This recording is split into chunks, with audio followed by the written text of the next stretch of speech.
welcome back to thelasteuropean.com. Today's topic is the D-Day landings anniversary, the 80th anniversary in Europe, the current European parliamentary elections, and population growth in Europe.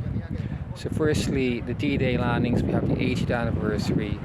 We've seen huge celebrations in France particularly. One thing we note here is that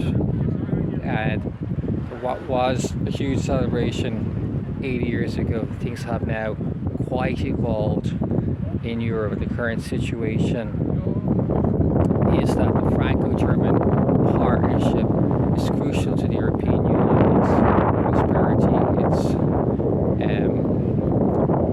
expansion, and its future growth.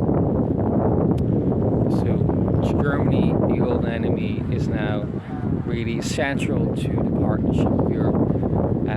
In relation to the European parliamentary elections, we've noticed that a number of right-winged parties are taking up huge positions in the European Parliament, or expected to do so.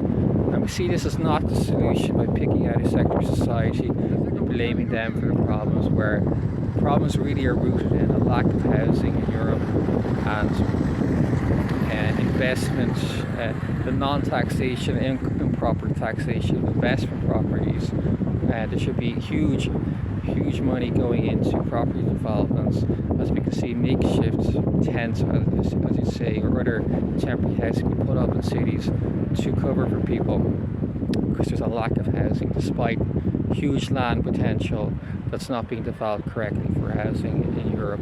So rather than having a right-winged agenda in Europe, we need more mass socialist housing developments and more correct taxation of investment properties. In relation to population growth, we see that actually, in fact, of limiting population, the future of Europe is very dependent on population growth and expansion. So if families do not wish to have children in Europe, we would encourage more migration to Europe, huge migration, where people are willing to come to Europe and are willing to have families and to help Europe grow and survive with an aging population. Today were the three topics for today: D-Day, population growth, why we encourage population growth, and if necessary, migration, and the third topic of the European parliamentary elections, where we think that these right-wing parties are not the solution, that the solution really is in